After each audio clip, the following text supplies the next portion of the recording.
down on the deal was kind of, getting your cattle set up for, just coming to the next quarter and really thinking more of it just until green up. And so when I think about that, going through where you talk about just, how much we supplement a fall calf or a spring calf or anything else like that, at this point, I think everybody's probably heard all of that a lot of times. And so what I wanted to go through a little bit today was a recap on when we're talking about supplementation, a little kind of refresher on protein versus energy supplementation and why we do what we do. And then two, a lot of times we talk about, for a lactating cow, we want to supplement, a pound of protein, a pound and a quarter of protein, whatever it is, or this much energy. I wanted to kind of briefly go through, we always talk about that number, but where's that number come from? And is it just more or less, it's important to think in absolute, intake as far as energy and protein requirements of a cow versus just always using, this is, regardless of anything else, this is kind of the protein I shoot for. Try to get back at where does that number come from? Why do we have that number? And depending on my forage situation this year or the next or whatever, should I adjust that?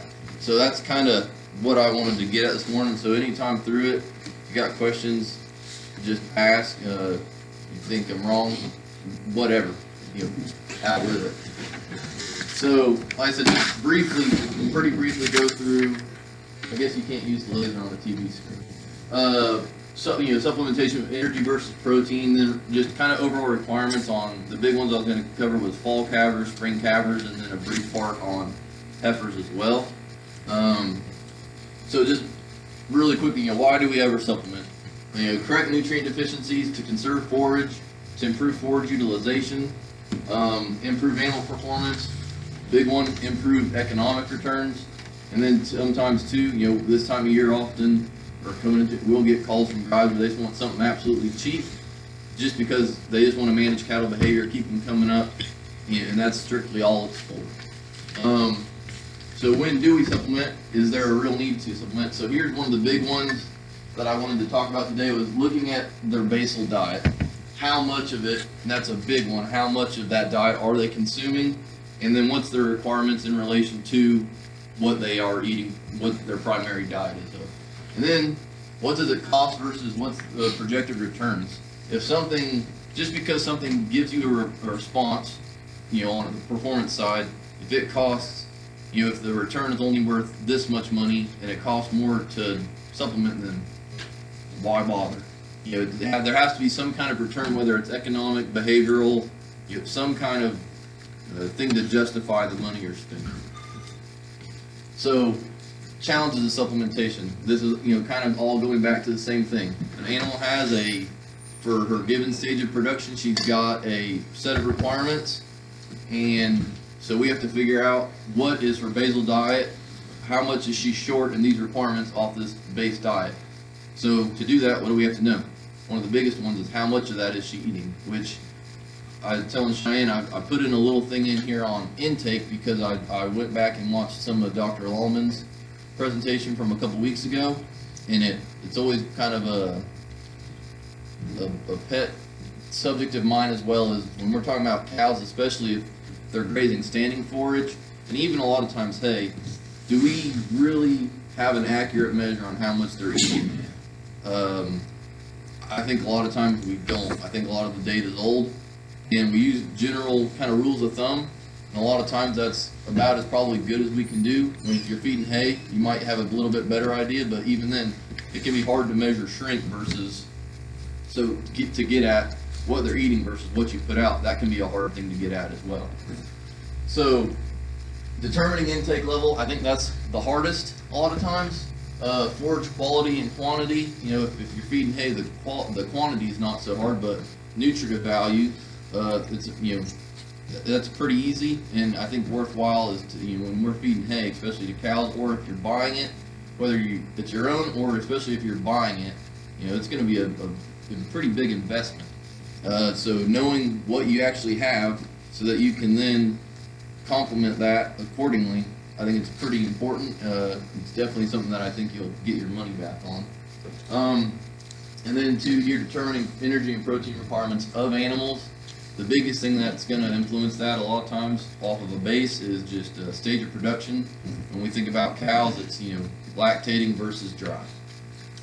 So putting all those together to figure out what do we need to feed her.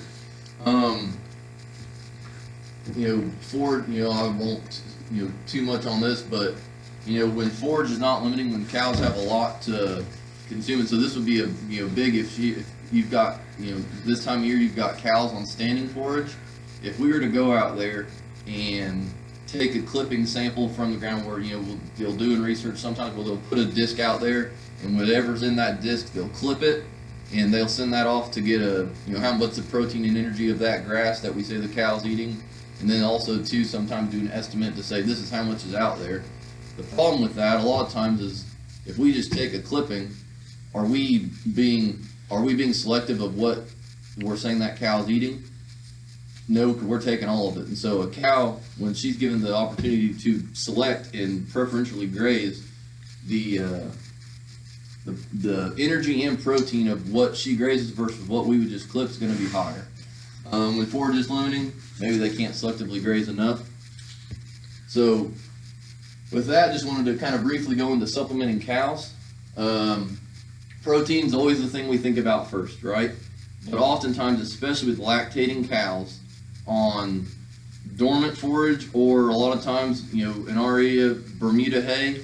A lot of times, guys will have pretty good Bermuda hay, but if we, and I wish I'd thought to do this, if we pulled an average of all the Bermuda hay samples that we tested for customers, it wouldn't be that 10 to 12 type protein that some people have. It'd be in that 8 to 10, probably closer to the 8. So kind of the more, a little bit rougher hay quality, where it's going to be mid energy or low energy and low protein. So when we think about that, we always think about protein, but especially in lactating cows, I think it's important to think about energy as well. Protein will be your first learning, but energy a lot of times is pretty quick behind, especially in a lactating cow. So the big thing we always talk about too with protein is that if you've got a cow that's grazing low protein either forage or you're feeding her low protein hay, a little bit of protein can stimulate the bug's growth in the rumen, which can then improve her utilization of that hay or whatever she's grazing. And so it can actually, along with improving the use of it, she'll eat more because it can move through her faster. So I'm just going to show quickly here.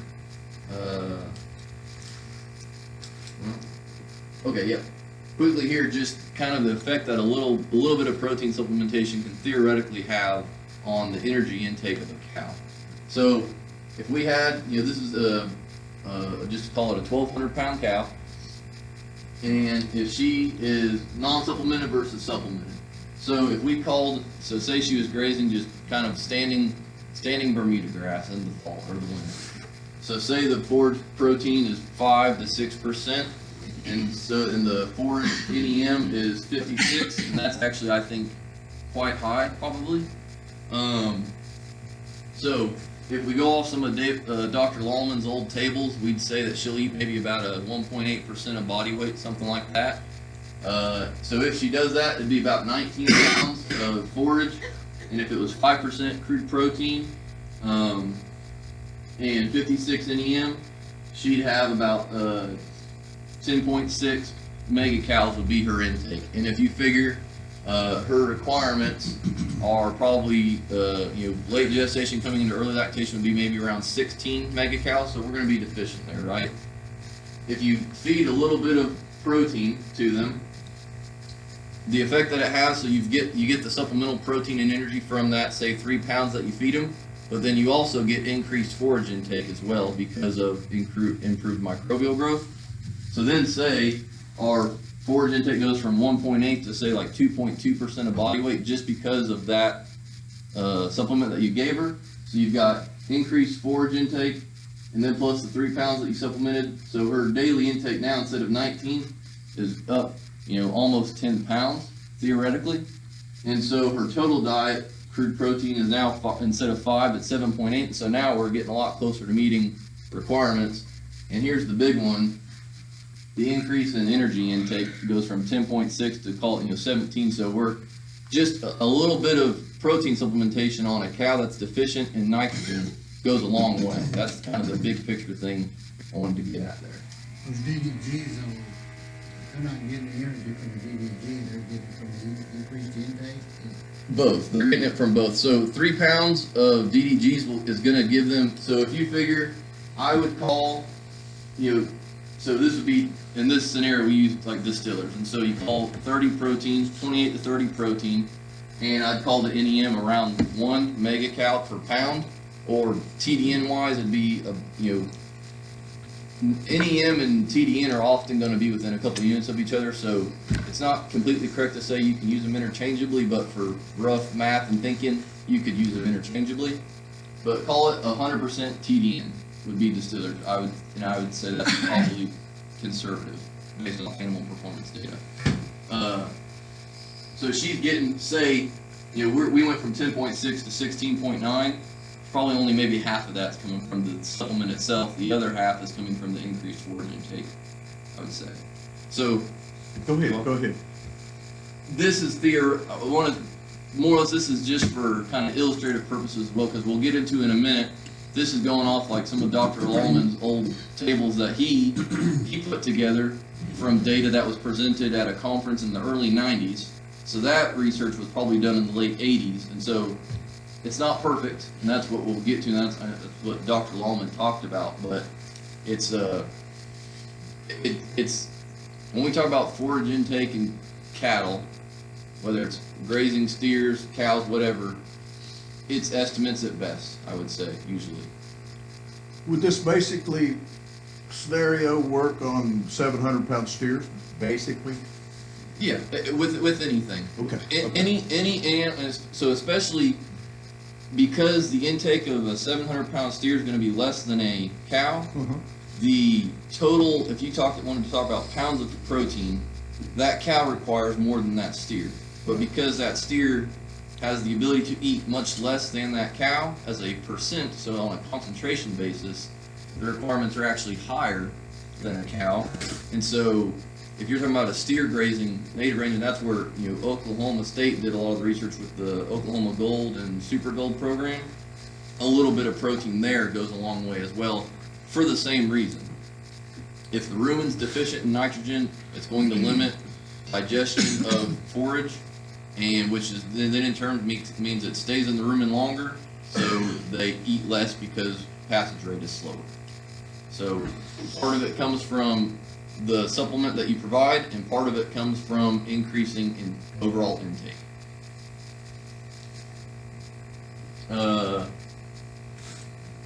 So to then talk about, that's just all getting around on thinking about the effects of supplementation. So then if we actually get into what are the requirements of a cow. So here, this is for a 1,200-pound cow, average milk production, 18, anywhere people usually are going to use 18 to 20 pounds of milk for an average cow. Within each, I kind of think about it as within each cow's year, so 365 days, there's 100 days in there that you would maybe consider really critical, kind of a 100-day period. So a lot of times I would say maybe 30 days pre-calving. So that her last month of gestation, where a lot of fetal growth occurs, and where you possibly are in your last time period, not the ideal time period, but the last time period to hopefully get that cow in the correct condition that you wanted to calve at. But then following that, the 70 days post-calving, which is where she's in early lactation, she hits her peak lactation, and it's also, you're coming into the time where you're going to be wanting to get her bred back.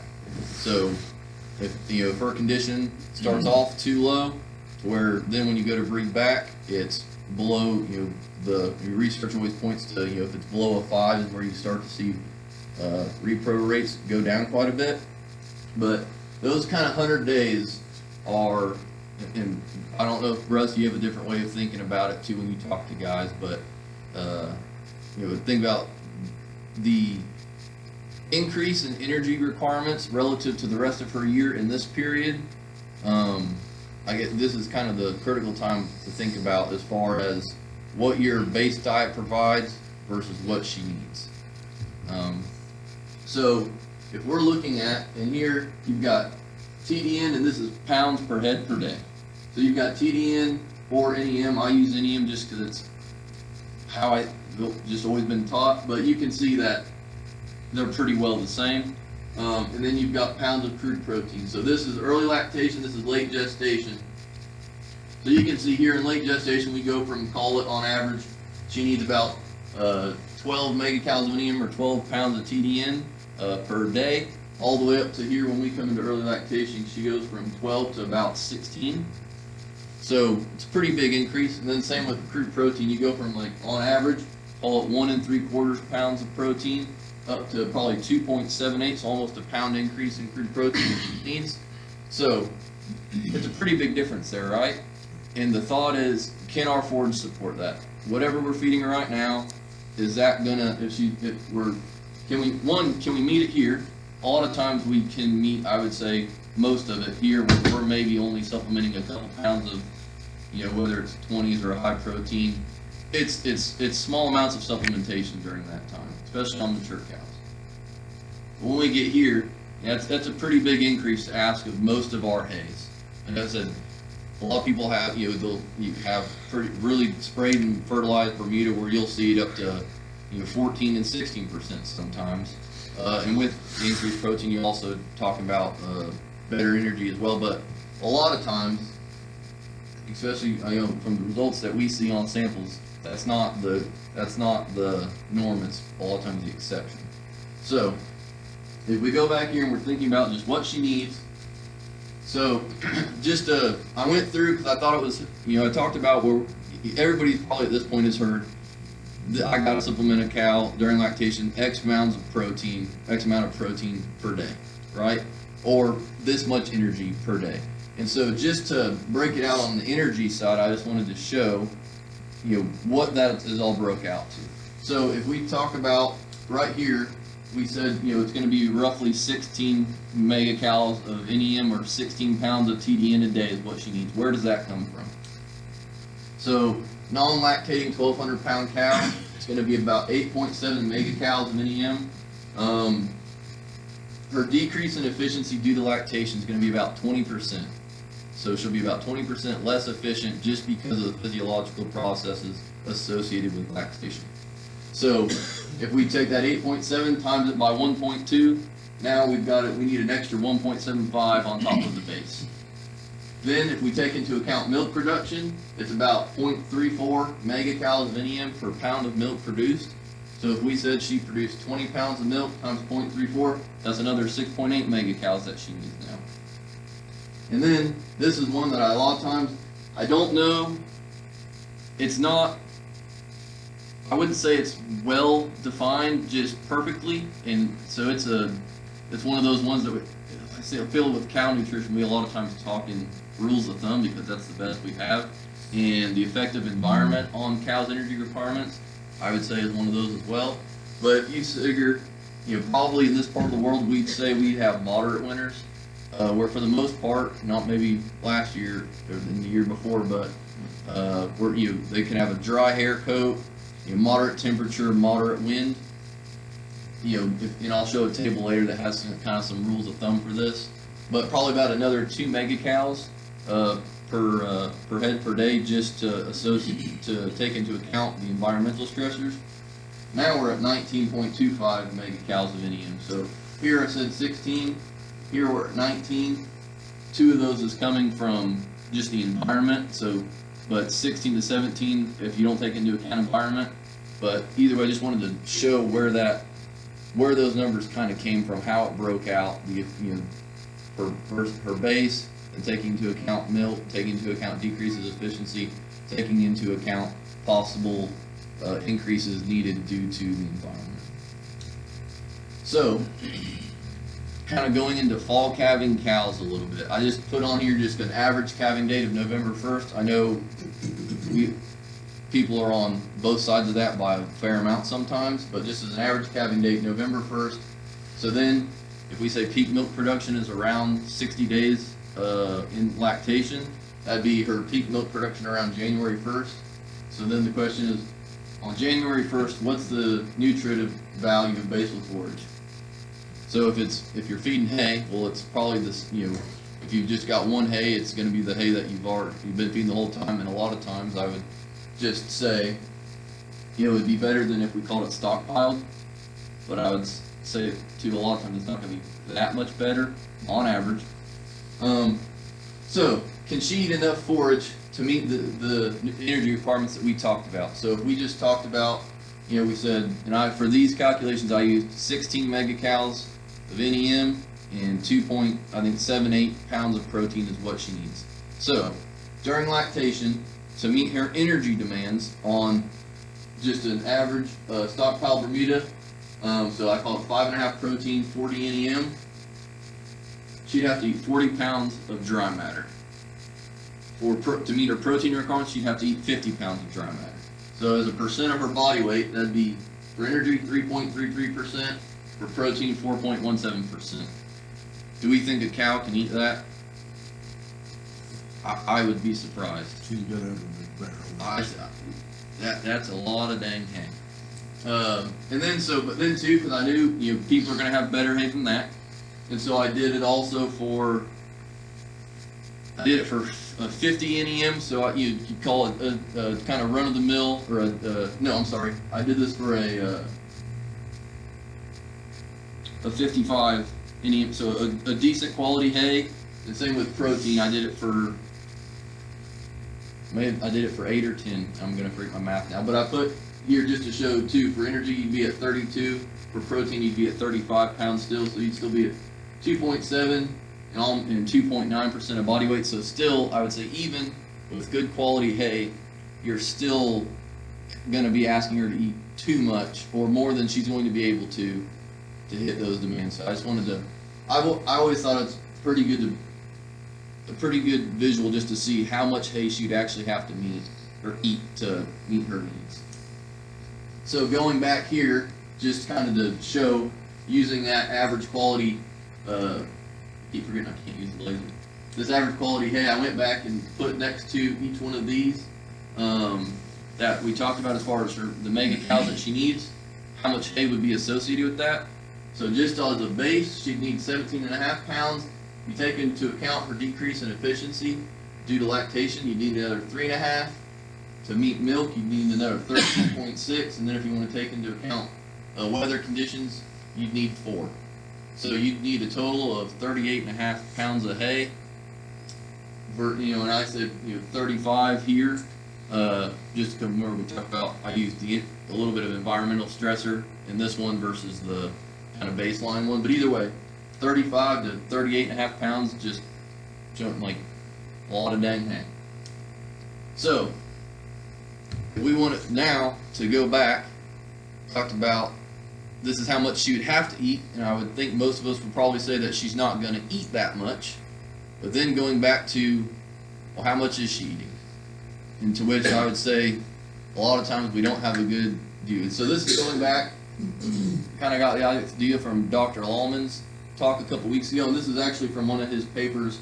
I don't know if it's published yet. He'd sent me a reader's proof on it several months back, and so I didn't ask him to use it. I just kind of used it, and I think it should already be published by now, but just in case not. But either way, it has here on the bottom, it has, think of this as energy intake, and then on the top here, this is intake as a percent of her body weight. So obviously, as you'd always think, as the energy intake, energy concentration, energy density, think of it as quality of your base diet or your forage increases. Obviously, she's going to be able to eat more because it's more digestible. It can move through faster. What each of these different lines represents is a different equation that somebody has put together and said this is how much a cow's going to eat. This right here, this 1.8, that correlates to, call that, dormant stockpiled range, pretty low quality. And then if we said up here, this 2.6, call that, I think that came out to 6. So call that, probably, really good alfalfa. Kind of those are the ends of the spectrum here. And so we would say that most of the hays that we're going to feed are probably going to be in this range right here, right? There's quite a bit of discrepancies, where we're talking anywhere from 1.9 all the way up to somebody saying 2.5% of body weight. It will be the intake, depending on it. So there's quite a bit of variation. And so then going back to what Dr. Lallman talked about, most all this data comes from research in the 90s at best, at latest, most of it even before then. So I just like to point out that we've got a bunch of different equations, and depending on the scenario, I think a lot of times you can say, I think this one works pretty good here. Over here it doesn't work so good, and vice versa. When you get to a different one, now this one works better than I think this one does. But the kind of thing I wanted to illustrate here is that we don't necessarily have any just really good equations to estimate this. So what that goes back to is trying to understand, how much do we supplement? How much do we need to supplement? Because it comes back, if we overfeed, well, if we need to put a little condition on her, that's okay. But if we don't, it's money wasted effectively. But we don't want to underfeed either, because of the effect that has on condition and then subsequent reproductive performance. So this is from Dr. Lallman, and I don't remember if this is in, I think this is in the Oklahoma State's kind of the beef requirements, the ones that they publish for extension. I believe it's in that. But it goes through and says, for either a dry and a lactating cow on low, average, high quality, and growing pasture, kind of rough ideas of intake. What she'll eat as percent of body weight, and we can see just as you increase from low quality to high quality, saying the same thing that this table said earlier, or the graph showed earlier, that we expect intake to increase, right? But like he talked about last week or 2 weeks ago, right here we're saying on low quality, a dry cow, so a gestating cow is going to eat about 1.8% of body weight. He mentioned 2 weeks ago in his talk that on a lot of the stuff that they had gone through, where his grad student had gone and looked at more recent cow intake numbers, a lot of theirs was closer to 2% of body weight versus 1.8%, even on the old low quality stuff. So he talked about cows are eating more, but are they becoming more efficient? And if we measure that in terms of pounds calf weaned, to either inputs of your cow, weight of your, however you want to look at it, and I don't know that we are. And I think intake's just one of the things kind of showing that. And then I just touched on some really basics. What are other factors that influence it? What's her current condition? What's her age? An older cow can eat more than a younger cow. Feed availability. So if we've got her out there grazing stockpiled forage, is it dense? Does she have to travel as far? Does she have to take as many bites to get the same amount? That's going to influence her overall intake. Physical form for feeding hay. Have we chopped it, or is it long stem in the bale? If it, obviously a smaller particle size is going to increase intake. And then environment here, and I think because we don't have, environment's always changing on us. We don't have great numbers for it necessarily. So because of that, I think a lot of times I know I have in the past, overlooked the effect that the environment can have on a cow's requirements, especially when it's adverse environmental conditions.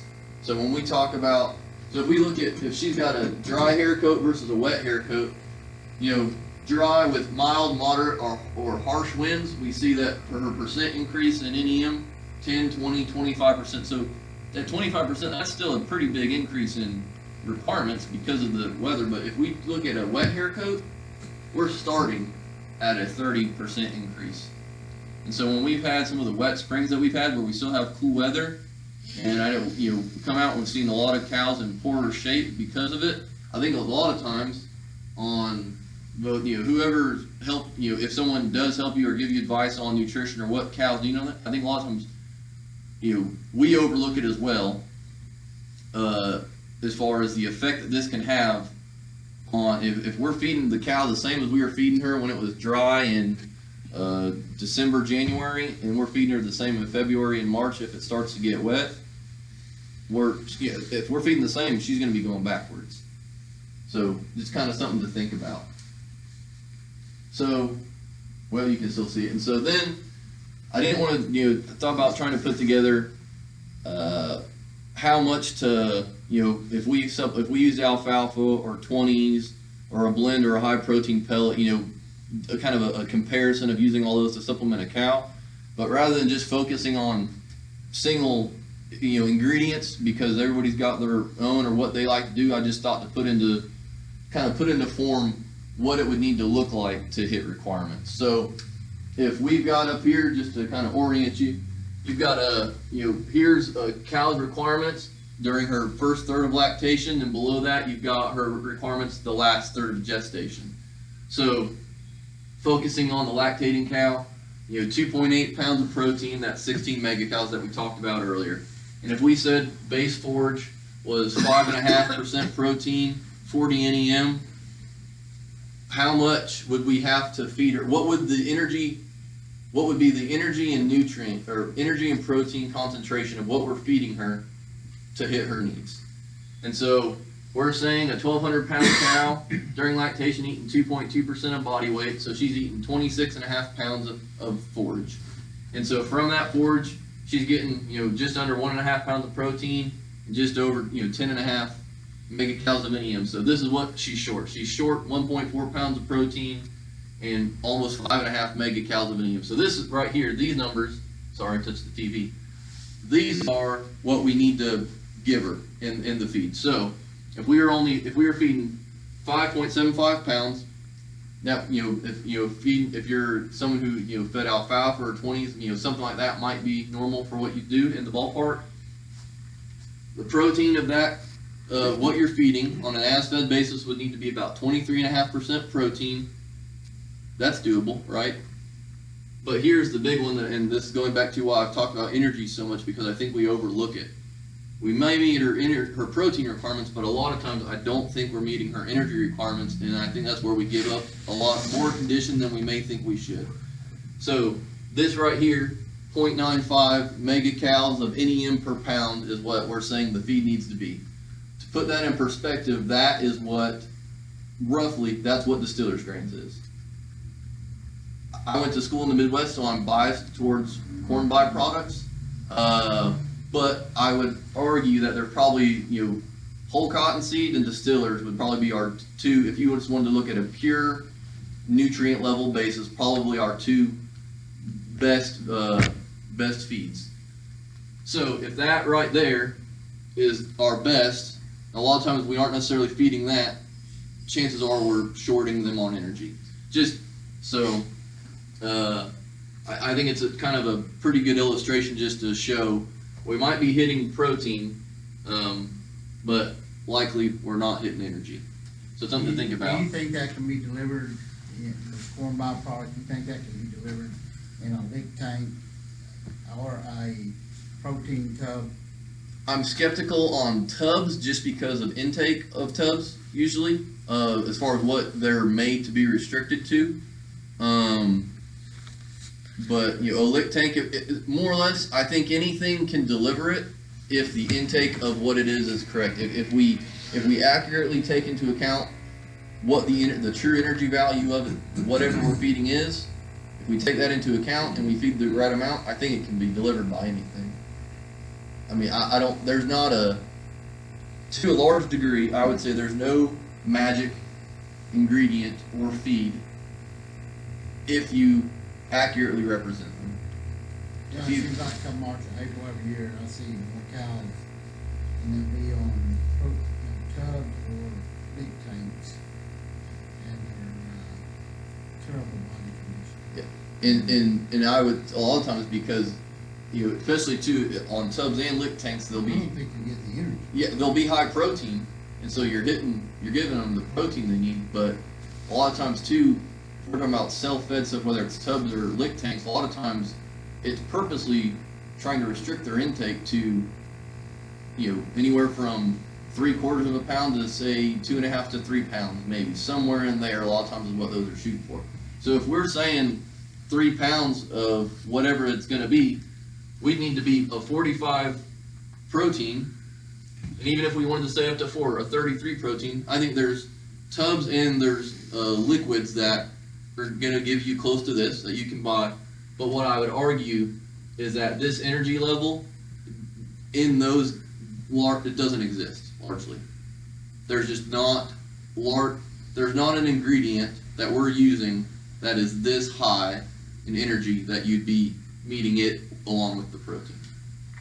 Are your percent protein and NEM, is that a dry matter No, basis? so these are all as fed. Yep. So if you like. So if you're looking at a tag, that's Yeah, what so if you looked at the tag, you're looking at the protein requirement or the protein guarantee of whatever you're feeding. This is what it would need to be, roughly. So you don't wanna deliver that in a tub or a tank, you wanna deliver that in a pellet of cake, right? I don't have anything against the tub or the liquid per se, except for the fact that intake is what I care about, and you're not going to get the intake in those. And so, if you're in a situation where labor is restricting, and so that's why you keep tubs or liquid out or whatever, then you can use a cake or a pellet or whatever to fill in the gap. But yeah, aside from some kind of hand-fed supplement, whatever it is, I think a lot of times you're going to have a hard time getting the energy without hand feeding of something that's not restricting their intake to a couple pounds. Where does wheat pasture fit into this as far as supplements? I'm glad you asked that because I forgot to put it in here. So Oklahoma State did research, and it was fall calving cows, and they started where they were limit grazing them every 2 days. They may have started every day, if not every other day, but then they got it all the way down to they were limit grazing cows. I believe it was 2 or 3 times a week it was a total of 3 or 4 hours, I believe. And they were eating about 25 to 26 pounds, or maybe 25, 26, 27 pounds of just kind of a rough prairie hay. And they learned that in this amount of time, I've got to get out there and work and just put my head down and graze the whole time they're out there on wheat. And they, as far as looking at reproduction, it compared favorably to a traditional supplement. And I think too, you can do it if the wheat is good or the moisture hasn't limited the growth. They got by with, at the end, they were down to about an acre per cow.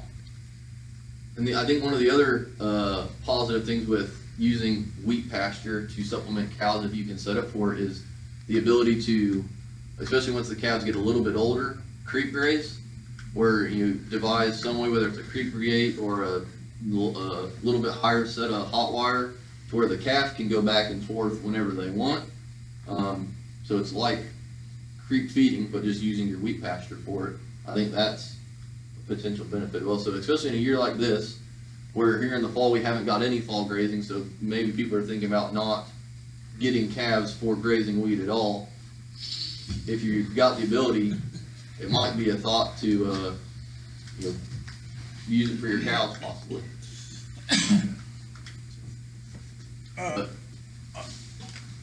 On the deal with the DDGs and C, would a scenario be a better scenario, the best scenario if you used both, if you was able to mix them up?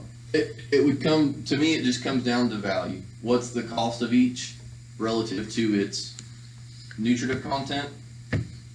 And from there, largely it's a simple thought from there for me. There's maybe some other intangibles to it as far as handling. If you're gonna get them, I guess would be the best for handling. But it would just be what's the cost and what's the value of it relative to its nutrient content. That's what it would be for me. So I know I'm running possibly short on time. So then spring calving cows, just kind of the same thing that we talked about with fall calving. But if we said calving date was mid-February, peak milk would be mid-April. So coming into kind of green up, where we've got lush growing forage. In a perfect scenario, if you're talking vegetative growth, you could you could almost meet the requirements with, new growth forage. But what's one of the biggest thing that's going to limit us in that scenario? When growing Bermuda is 14 to 16% protein, a lot of times I would say availability or total amount of it is going to limit their intake rather than the nutritive content of it. And then to put in here, I just kind of, for discussion's sake, I put in here for, when they hit peak milk production, but what about the 2 months prior? In which case we'd want to be thinking somewhere in the ballpark of like we were at the fall calvers. But I think on spring calving cows, I emphasize energy a lot on fall calving cows. On spring calving cows, I think we can focus more on protein, especially if the cows are in good condition where they can stand to lose a little bit over those first 60 days, say. Then we can focus on protein a little bit more so than having to worry as much about energy. Other considerations we just mentioned: what's her body condition at calving? If she's got condition to lose, maybe we can hedge a little bit on this and allow her to lose some condition. If she's calving at a 6 or a little bit better, she can come down a score. But the thing to think about too here, just kind of what it takes to move from a body condition 4 to a 6. It requires an extra 402 megacals of NEM over, however many days you want to do. A lot of times you'd say over 90 days for that big of a move. For one condition score, maybe between 45 and 60 days. So if we're kind of on the part of late gestation, is it reasonable to expect that we can do this before breeding season, or late gestation coming into early lactation?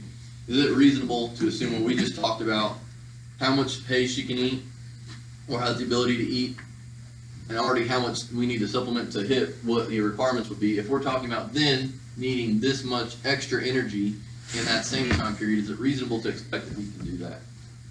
Oh, and if we can, is it economical? A lot of times, probably not. So just something to think about. And then briefly, what about heifers? Just to touch on, per protein, a first calf heifer, say she calves at 85% of her mature weight, per protein, 2.35 versus 2.8 on like a mature cow, 15.5 versus 16 on a mature cow. So she's not that far behind in requirements from the mature cow. The difference is her body weight and therefore how much she can eat. She can only eat, keep messing up how I want to phrase it. She can't eat as much as a cow. That's the gist of it. And so, if we, so then, here's what she's getting from forage. So here's her deficiencies. And so then, we talk about here, even at 6, if we go to 6 pounds, heifers are still, first calf heifers are still a growing animal. And so, especially when we're talking about first calf heifers, once again, protein's important, but I think you've got to think about energy as well because she's still growing, and that's oftentimes what we neglect, I think. Even if we were feeding her 6 pounds, you'd still be needing to feed something that had the energy density of, like we talked about, distillers, cottonseed, something like that. But so a commodity 20 cube is gonna still probably be falling behind of where you'd ideally like to be. Once again, though, if you had her in good condition beforehand, you've got a little bit more safety margin there. But then a lot of guys too, they'll watch how much they feed to that heifer because they don't want to get the calf too big and have dystocia problems. So, but either way, I just wanted to illustrate here, especially in heifers, even at higher intakes, how important or how high the energy needs to be to keep her moving forward and to where you get successful breed back. And just time-wise. Yes, back up just a minute. Yep. What percentage protein is your DDGs? Isn't it about 30%? 30%. 20. Depending on 28 to 30%. Okay, if you feed them 4 pounds a day, Mm-hmm. Are you saying they're still going to be short on energy with the DDGs? On a heifer, likely so. But a cow, that 1.45, So on 4 pounds a day. on a cow, so this isn't, so on four, if we went to a cow,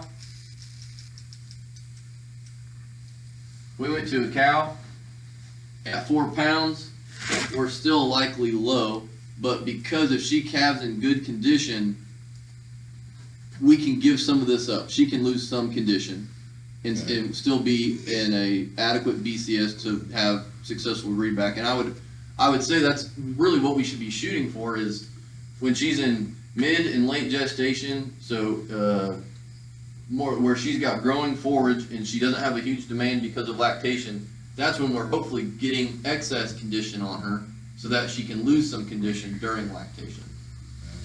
It's going to be cheaper to do than feeding it all through her.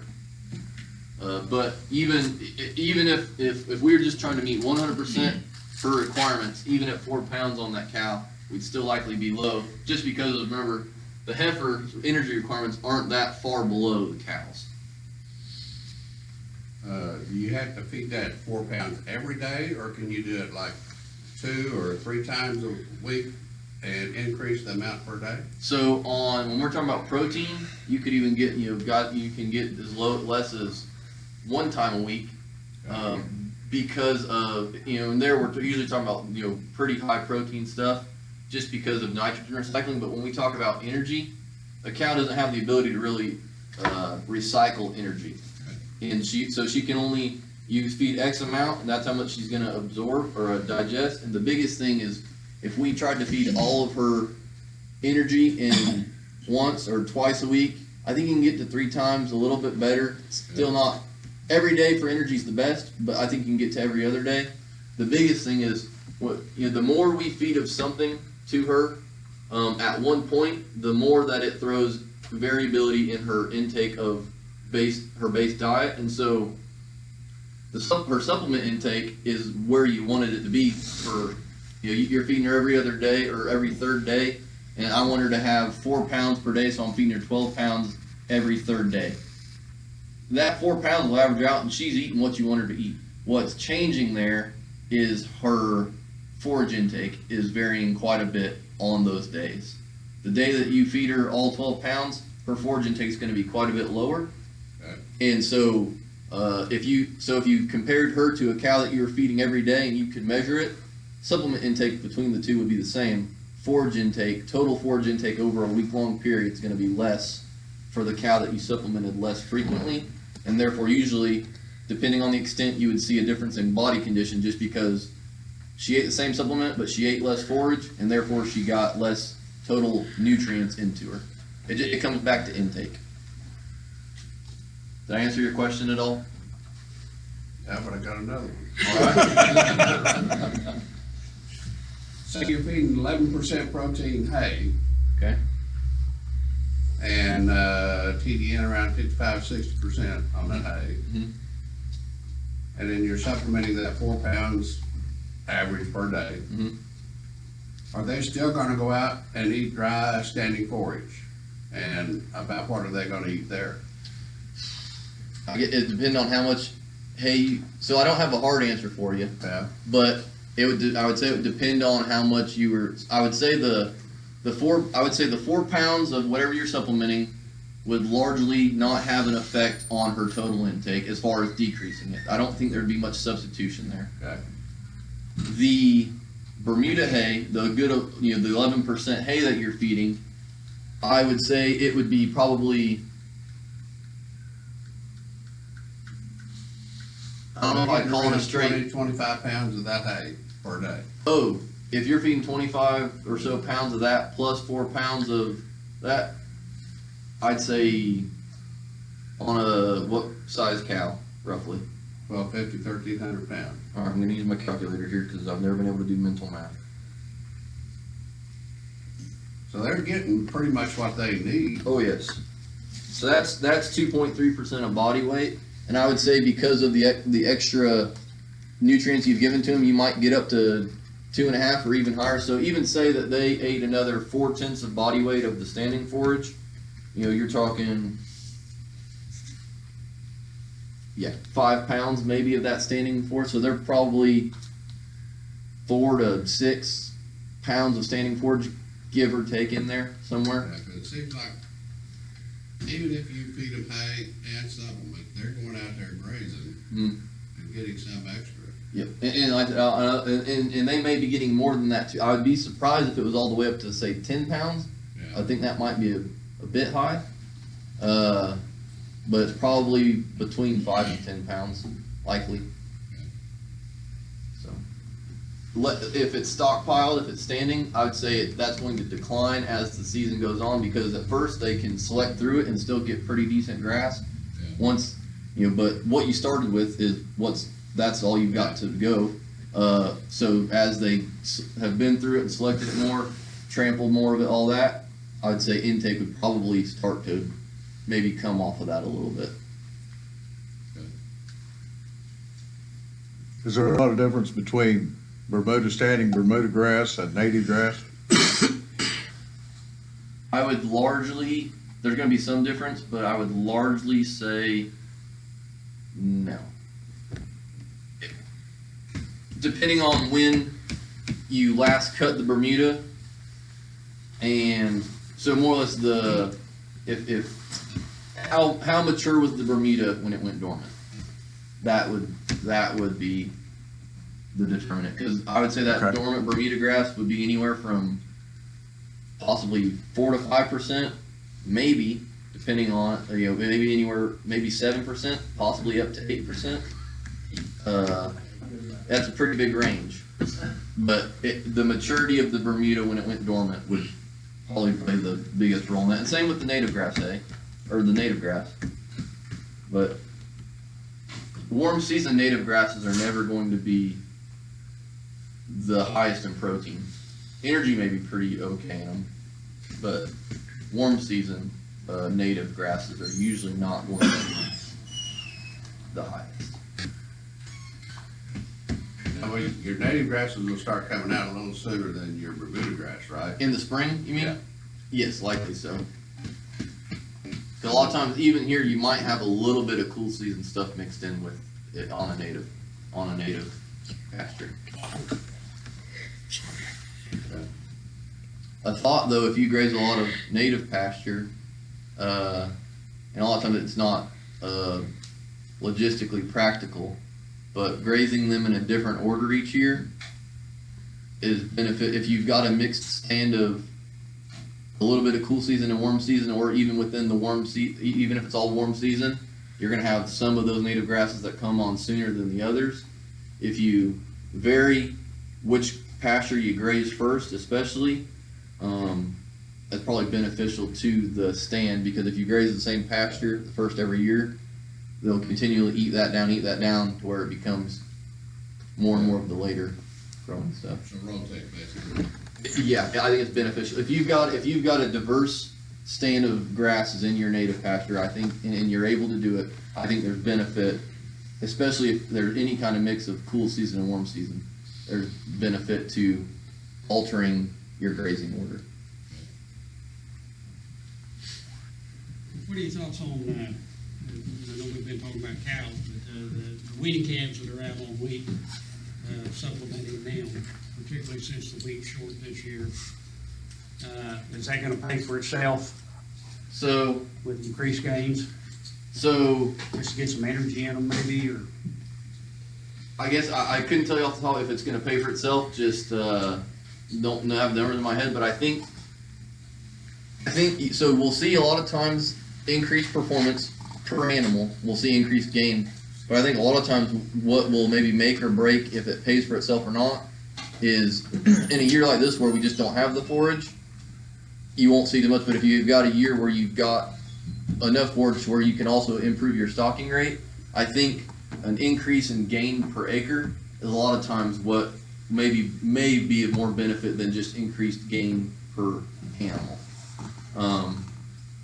But as to like if you've got the cattle and you don't have the forage and stretching it, I don't have the numbers in my head to tell you if it would sure enough pay for it, but so below, let me see here if I have it here. And if we're talking about stretching or increasing stocking rates, a lot of times to have any effect on intake of the base forage or on wheat pasture, you're probably gonna need to be at 3/4 to 1% of body weight to impact that. Below that,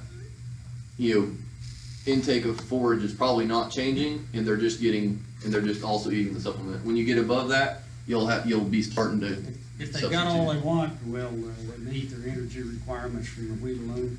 From the wheat alone, protein, so depending on, a lot of times the base number we use on wheat pasture gains non-supplemented cattle will be maybe between 1.5 pounds to 2 pounds, and a lot of times in a good year it can be 2.5 or even better. But what will always be the case in wheat pasture is that you'll have protein in excess of what energy is in there. And so it's completely sufficient to meet a good gain.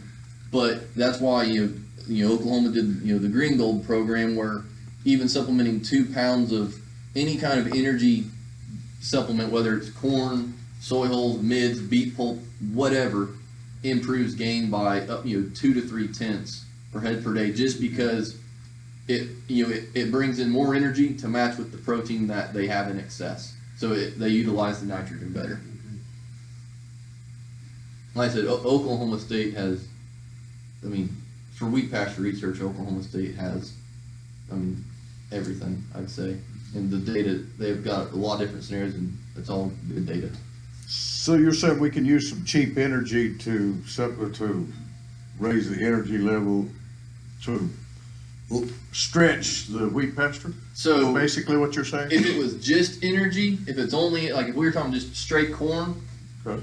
we're probably not going to be able to feed enough of it to truly stretch. We'd improve individual animal gain, but we wouldn't likely be stretching the forage that much.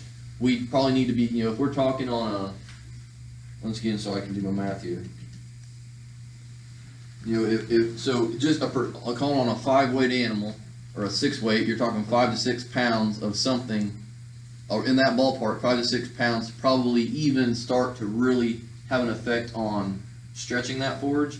And so if we're doing something just for an energy supplement, we're going to be feeding below that.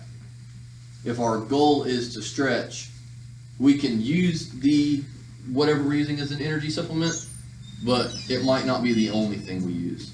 We might not be able to, so for corn, for example, I wouldn't want to be feeding 5 or 6 pounds of corn on wheat pasture. I might want to be capping it around 4 pounds per feeding.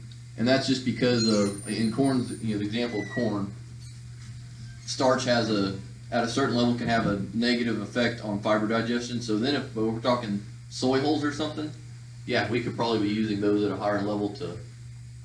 Well, that's quite a bit Stretch. cheaper, and soy hulls quite a bit cheaper than corn. Not right now. Really? Yeah. Soy hulls are. Jared's gonna have a great talk about that in 2 weeks. Because soy hulls are Let's throwaways. are extremely high right now, if you can even hardly available. But corn right now, for an energy buy, is the best thing we have. There's some research about just feeding just straight silage on wheat, isn't there? Yep. And so silage, a lot of times, because if it's decent silage, you'd call probably the energy roughly the same as wheat pasture in the ballpark, maybe a little bit less. And obviously the protein's lower, but you've got excess protein in it anyways. And what you see with silage is that when we feed a non-silage, so non-forage based supplement to cattle on wheat pasture, for every pound of supplement that you feed, you're probably only replacing about 1/2 to 7/10 of a pound, probably lower than 7/10, probably 1/2 to 6/10 of a pound of that forage. So it's not a 1-to-1 replacement. With silage, it's a lot closer to 1-to-1. It's still not 1-to-1, but it's a lot closer. So especially if you're stretching and you have silage available and it prices in wise, silage is really good for stretching without giving up gain. It'd probably be about equal gain. Can you mix hay with that silage and make it economical? Depending on what your hay costs. Cheapo hay? You're talking about TMR, that's what I feed, is Yeah. TMR on the wheat a little bit. Yeah. Because if you're feeding dry hay with the silage, yeah, you could stretch it for sure. Yeah. And depending on how much you need to stretch, just doing some, kind of quick math would come up with a rough number on how much to feed.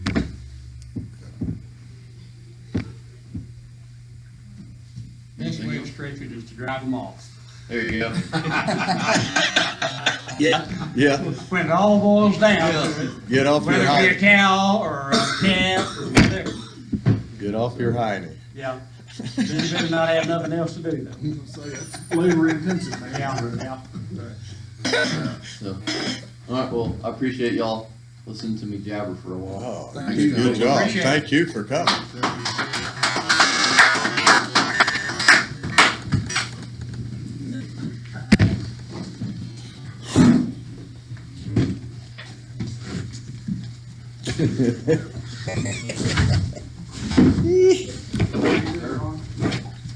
Cody, appreciate it. Yes, sir. Happy to do it. Always more questions. So that's what always the fear is running into a question that you can't even bluff your way through. I gotta go to the office. All right. Good luck. Throwing you under the bus there. He's gonna answer it in 2 weeks. Walk the crowd up real good. Save any of your hard questions for Jared. I will. He doesn't, I'm actually gonna go over to the office and turn this on. Large range of,